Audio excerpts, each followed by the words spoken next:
नमस्कार, आप देख रहे हैं प्रभात खबर और मैं आपके साथ राजलक्ष्मी। आज के इस मुश्किल भरी भागदौड़ भरी ज़िंदगी में अगर आप किसी के चेहरे पर एक मुस्कुराहट लेकर आ जा रहे हैं तो आप बहुत बड़ा काम कर रहे हैं। और ये काम वर्षों से करते आ रहे हैं एहसान कुरैशी जी हमारे साथ मौजूद है। सर, सबसे पहले तो आपका स्वागत है प्रभात खबर में। सर, प्रभात खबर के साथ आप लंबे समय से जुड़े रहे हैं, कई बार आप आते रहे, एक बार फिर से आप प्रभात खबर के साथ जुड़े परिवार की तरह हैं। कैसा लग रहा है ये अनुभव आपको? रांची में तो हमेशा प्यार मिला है और रांची इतना मीठा शहर है, क्या बताएं। दुनिया के सबसे बड़े क्रिकेटर इस शहर ने दिए। हाँ, धोनी जी का शहर है। धोनी जी जितने मीठे हैं उतने मीठे यहाँ के लोग हैं। तो बहुत अच्छा हमेशा हमेशा लगता है। तो जितने मुझे सुन रहे हैं इन सबको मैं दिल से दुआ देता हूँ कि आप सब में मिठास घुल जाए बांसुरी और बीन की तरह। आप सब में मिठास घुल जाए बांसुरी और बीन की तरह और लोग आपको भी प्यार करने लगें वैक्सीन की तरह। हंसते रहे मुस्कुराते रहे। ये हंसते रहे मुस्कुराते रहे, लेकिन मुस्कुराहट बांटना इतना आसान नहीं है। कैसे बांटते हैं जब खुद परेशान रहते हैं तो? जी, हमारा तो जन्म ही हँसाने के लिए हुआ है और बड़ा थैंक्स करते हैं गॉड ने हँसाने वाली टीम में पैदा किया। नहीं तो लोग टेंशन देते हैं और ये दौर में टेंशन की तो ज़रूरत ही नहीं है। टेंशन खुद चल के आता है।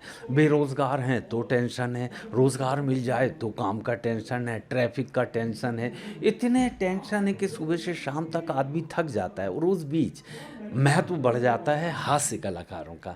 तो हँसाने वालों की जमात में मैं आया हूँ, मैं प्रणाम करता हूँ। सर, मेरा एक सवाल रहता है कि हम हमेशा आपको मुस्कुराते हुए हंसते हुए देखते हैं और आपको हंसता मुस्कुराता देखकर जो हमारी टेंशन है वो भी कहीं ना कहीं गायब हो जाती है। तो क्या ऐसे ही हंसते मुस्कुराते रहते हैं? कभी परेशानी में भी लोगों को हंसाया है? नहीं, बहुत टेंशन में तो रहते हैं। देखो, एयरपोर्ट में लाइन में लगे हैं तो लोग टेंशन में हैं, लेकिन हमको देख के हंस देते हैं और फिर हम भी टेंशन में, यार फ्लाइट ना चली जाए। एक मुस्कान के साथ सिपाही से रिक्वेस्ट करते हैं, भैया देखो 25 मिनट में हमें गेट तक पहुंचना है। अरे अरे, आपको कौन नहीं जानता, आइए आइए जाइए। तो हंसी बहुत काम कर देती है। तो हर जगह हंसाने की पूरी पूरी कोशिश करते हैं और थैंक्स है भैया हमारे श्रोता जो हर बात पे हंस देते हैं। यार, हम कोशिश तो करते नहीं कि इनको हंसाएं। सीरियस भी बोलो तो लोग मजाक समझते हैं। लक्ष्मी नाम है ना आपका, घर की लक्ष्मी हैं आप, और यहाँ भी लक्ष्मी हैं। तो एयर होस्टेज आती है, बेल दबाए आई, yes sir, hot hot water चाहिए हैं। हंस रही। अरे हमने कहा नहीं, हमारे गले में तकलीफ चाहिए। नहीं, हम जानते हैं आप कॉमेडियन हैं, कॉमेडी कर रहे हैं। अरे यार, अब ये भी कॉमेडी हो गई। कॉफ़ी मांगो तो हंसती हैं। तो ये बहुत अच्छा लगता है कि कुछ भी बोलो हंस देती हैं। मगर मज़ा आता है उनसे बातचीत करने में। बेचारी वहाँ भी सेवाएं करती हैं। नानी हमारी बचपन में हमको बताती थी कि बेटा आसमान में परियां होती हैं, ऐसी छड़ी घुमाती हैं और जो भी मांगो दे देती हैं। मगर मेरी नानी ने एक बात नहीं बताई थी कि बदले में वो पैसा भी लेती हैं। तो पैसा वो हमने सुना है, उनको तो बहुत हंसने लगी। सर, हमारी मजबूरी है, सामान देना पड़ता है। तो ऐसा कहीं भी रहते हैं तो हंसी के पुट चलते रहते हैं। चलिए, लोगों को हंसते हंसते और हंसाते रहते हैं। लंबे समय से हैं आप इस इंडस्ट्री से जुड़े हैं, कई मंचों पर आपने लोगों को हंसाने का काम किया, लेकिन आज जो है कहीं ना कहीं ये ट्रेंड जो है कॉमेडी शो का थोड़ा सा बदला है। किस तरह से देखते हैं इस ट्रेंड को बदले हुए? देखो, एक अच्छी बात तो ये है कि हम लोगों के बाद डॉक्टर्स भी अपनी प्रैक्टिस छोड़ के हंसाने आ गए, इंजीनियर्स अपनी नौकरी छोड़ के हंसाने आ गए। तो ये अच्छी बात है, हमारे लिए जमात हमारी बढ़ रही है। फिर कपिल शर्मा जैसे लोग आए, कॉमेडी को और ऊंचाइयों पे ले गए। बस ये है कि नए लोग जो हैं थोड़ा अश्लीलता का पुट लेके चलते हैं। मैं कहता हूँ उससे बचना चाहिए। हमारे टाइम पे 3 पीढ़ियाँ एक साथ देखती थी, हैं, दादा भी, पोते भी, बच्चे भी, सास भी, बहू भी, कोई भागता नहीं था घर में। पूरी फैमिली बैठ के मज़ा लेते थे। लेकिन अब थोड़ा अश्लीलता आ जाती है तो मुंह छुपाना पड़ता है, फिर फैमिली साथ नहीं बैठ पाती। तो इसका ध्यान रखें, बस यही, और कुछ नहीं। बाकी सब अच्छा कर रहे हैं, नए लोग भी बहुत अच्छा लिख रहे हैं, नए नए आयाम से हंसा रहे हैं। ऑल द वेरी बेस्ट, और मेहनत करें। बस अश्लीलता का पुट जो है वो हमारी संस्कृति अलाउ नहीं करती, उससे थोड़ा बचें।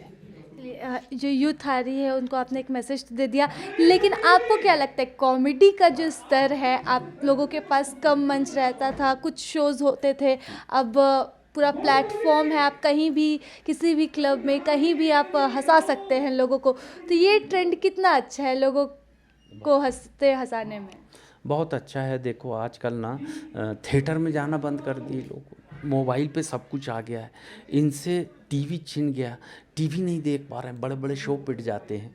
तो एक कॉमेडियन का शो पड़ता है तो हाउसफुल हो जाता है हॉल, तो ये सफलता है। ऐसे दौर में अगर कॉमेडी का वो बना हुआ है ग्राफ, तो ये बहुत अच्छी बात है और ये बने रहना चाहिए, है ना। बस हम तो सबको ऑल द वेरी बेस्ट कहना चाहते हैं और अब मेरी एंट्री का वक्त हो गया, बाकी बातें करेंगे ब्रेक के बाद। Thank you very much. जाते जाते मैं 2 लाइन और सुना देता हूँ आपके चाहने वालों को, ताकि इनको लगे मैं ओरिजिनली हूँ। तो सबसे अच्छी शायरी लोग पूछते हैं कहाँ से सीखें कविताएं, तो भैया ट्रक का पीछा करो, ट्रक में बहुत अच्छी शायरी लिखी रहती है। तो आज मैं जब रांची के अंदर एंट्री कर रहा था तो एक ट्रक आगे आगे चल रहा था, वो ट्रक रांची का था, तो ऐसी शानदार लाइन लिखी थी, वो मेरी स्टाइल में लिखी थी, बिहार मीटर मेरा ही था। नीम का पेड़ भी चंदन से कम नहीं, नीम का पेड़ भी चंदन से कम नहीं, और हमारा रांची भी लंदन से कम नहीं। हंसते रहें, मुस्कुराते रहें। चलिए, इस शायरी के साथ आप भी थोड़ा सा मुस्कुरा दे तो हमारे लिए किसी तोहफे से कम नहीं।